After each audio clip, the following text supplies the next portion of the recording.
Configuring single area OSPF network. In this lab, we'll configure a single area OSPF network. As you can see, this is our topology. Our lab has 3 branches and a headquarter. We have a branch in Dammam, Medina, and Jeddah. Each branch has a gateway which connects it to the HQ. The branches themselves do not have direct internet connection. The internet traffic of the branches will have to travel to the HQ, then pass through the firewall, and then go to the internet. Even if the branches want to communicate between themselves, they'll have to pass through the HQ. Let's start. Select all the devices, right click, and start selected. Okay, now the device is finished starting. Router 1, router 2, and router 3, and the HQ router. This is the first time for the routers to boot up, so it will take some time to load. I'll pause the video and come back when it finishes.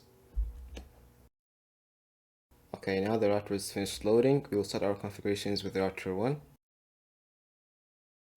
Let's enable the router. Access configuration terminal. First, we'll change the hostname for easy identification. It will be R1. Then we will configure the 0/0 interface. This is the interface facing the branch. The IP address will be 192.168.1.16.1.254.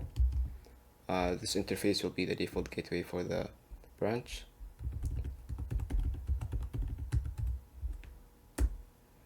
And then run the no-shut command to unshut the port.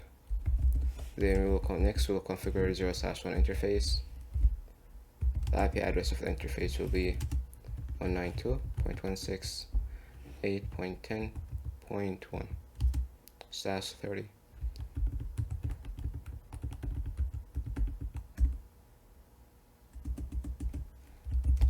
Also run the no-shut command, and let's verify our configurations.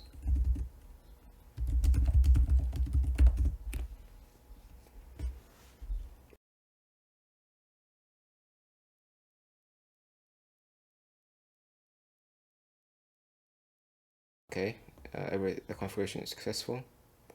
Now we'll test the branch connectivity through PC1. Enable PC1.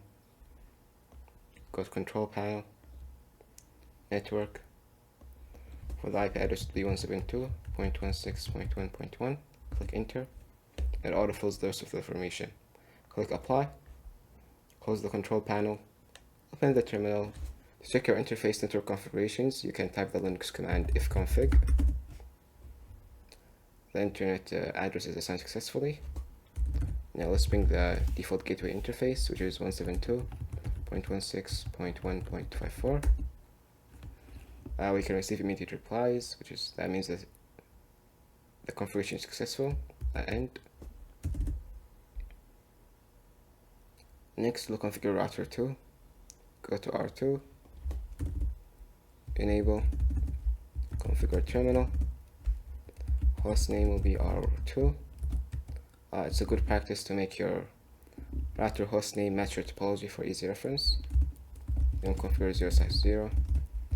The IP address will be 172.168.2.254/24. This is the interface they will use for outgoing traffic. On the no-shut, 0/1. This is the interface facing the HQ router.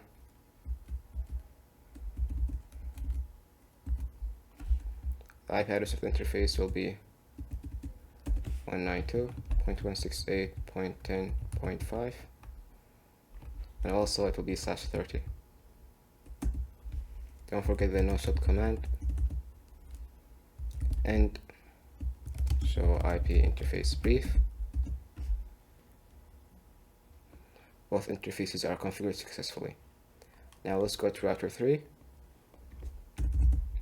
Enable conft, hostname will be R3. Then we'll configure G0/1. Okay, we will start with 0/0. The IP address will be 172.16.3.254/24.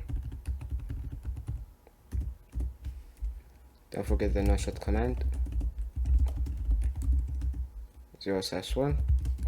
The IP address for the interface will be 192.168.10.9, also /30. Okay. Also, don't forget the no-shot command. By default, the router's interfaces are all shut. You will have to manually unshut them. And so IP interface brief. It is fine. Let's also go to the branch behind router 3. Enable PC3. Network panel. The IP address will be 172.16.3.1. This is the first valid IP address in the branch. Click apply. Close the control panel. Go to the terminal. Type ifconfig. If you're in Windows, you can type the command ipconfig. Ping the default gateway 172.16.3.254. You can also receive immediate replies. Exit. Next, we'll configure the HQ router. Enable configure terminal. Hostname will be RHQ. Then we'll start with 0/0. For the IP addresses, you can reference my topology. I have laid out all the IP addresses here. For 0/0, the IP address will be 192.168.10.2/30.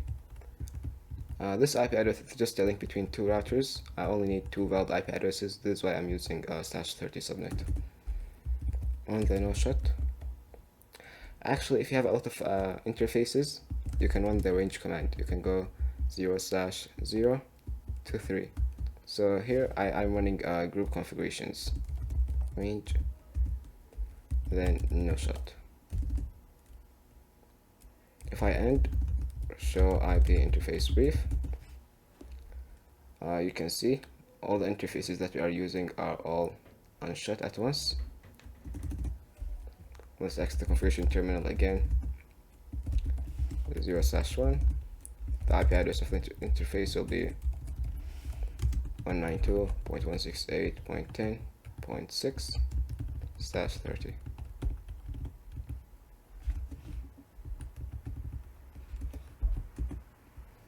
We don't have to run the no-shut command. We already unshut all the parts that we are using.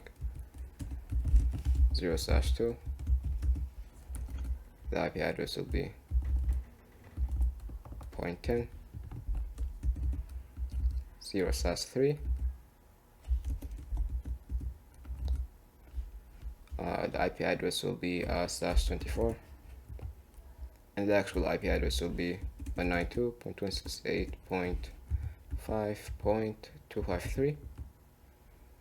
Click enter, and then show IP interface brief. Let's verify our configurations. 0/0, 0/1, 0/2, 0/3. Okay, I have verified the IP addresses. Let's go to PC, the PC in the HQ, enable it. Same. Go to the control panel, network. The IP address will be 192.168.5.1. Click enter. And also you have to be careful. If your gateway interface has an IP address other than the last valid IP address, you'll have to manually change it. If you click enter, it will assign the gateway as the last valid IP address automatically. But now I'm using 253 for the interface. Click apply. Go to the terminal. ifconfig. Okay. Now let's ping the gateway.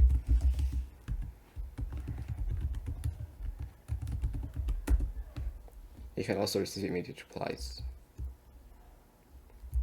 Now before configuring the actual OSPF, I want to demonstrate a few stuff. So back to PC1. We ping the interface again, the default gateway. We can receive immediate replies. But if we ping 192.168.10.1, which is in the same router, it's just another interface. You can also receive immediate replies. Exit. What if we try to ping the interface on the other router?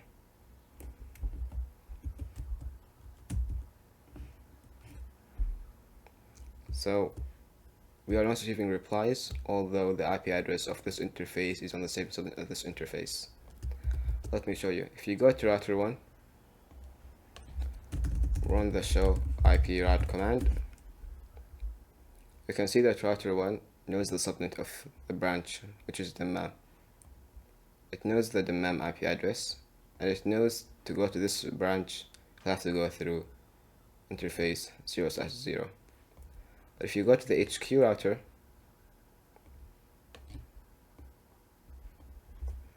on the show IP route command, it does not know the branch of dammam. It currently knows only the directly connected interfaces, as there's no routing protocols being run.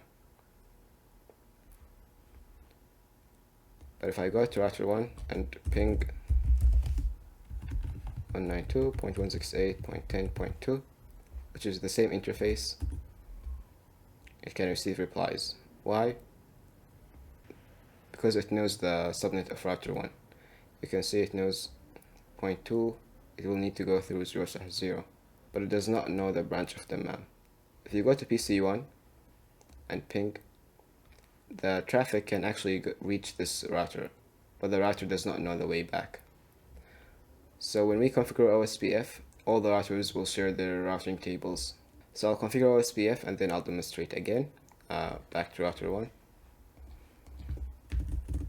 Configure terminal.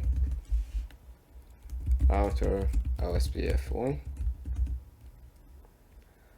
The router ID of R1 will be 10.10.10.1 and network 0.0, and the area will be 0. What this command does, it says I want OSPF to run on all active ports, and 0.0 matches all, and also all the ports will be on area 0. And show IP OSPF neighbors. You can see this command returns nothing because currently we have no neighbors. OSPF need to be run on both sides for it to function. So to our router 2, configure terminal, router OSPF1. The router ID for R2 will be 10.10.10.2. Network interface will be I want OSPF to run on all active ports, and the ports will be in area 0. If you're using single area, it's a good practice to use area 0 and show IP OSPF neighbors. You can see it still returns nothing because these two routers are not directly connected. If we configure OSPF in the HQ router, then they will share the routing tables. But let's configure router 3 first. Configure terminal, router OSPF1. 1 represents the process ID. The process ID needs to match on all routers. Router ID for R3 will be 10.10.10.3 and network 0.0.0 and area 0.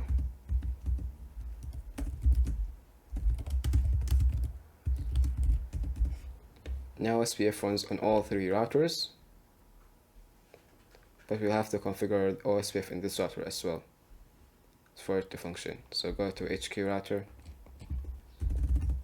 router OSPF. Okay, first you have to access the configuration terminal, router OSPF process ID 1. The router ID for the HQ router will be 10.0.0.1. And I want to OSPF to run on all interfaces. It will run on this interface, this, and this.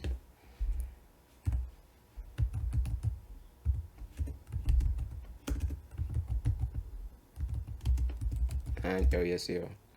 The area ID must match for it to function. Click end, and you can see you are receiving the OSPF neighbor relationship messages. If I run show IP OSPF neighbors, you can see the neighbor relationship is formed. Now if you run the show IP route command, you can see that it now knows learned the branch in the map. You can see the subnet. You can know which routes were learned over OSPF. You can see the administrative distance is 110. If it's 110, that means it was learned over OSPF. Because now router 2 shared its routing table with RHQ, and router HQ shared its routing table with R1. Now if I go back to PC1, ping this interface again, you can now receive replies. Why? What is the difference? Now the HQ router learned the route to branch the map. It's the same. You can also ping PC3. If I go ping PC3, let me verify the IP address.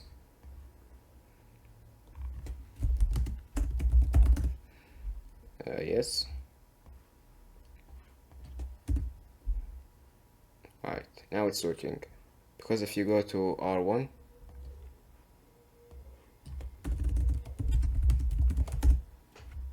now it knows the route to the Jeddah branch. It goes through this interface, and then the HQ router also knows the route to branch Jeddah, so it sends the data through this port, and then router 3 handles the data and sends back on the same route. Let's see if PCHQ can also ping PC1. Ping 172.16.1.1. We can also receive immediate replies. Because we set the HQ router for OSPF to run on all ports, so the data comes from here and travels all the way. So the main objective of the lab is done. This wraps our lab for today. Thank you for your time. Assalamu alaikum wa rahmatullahi wa barakatuh.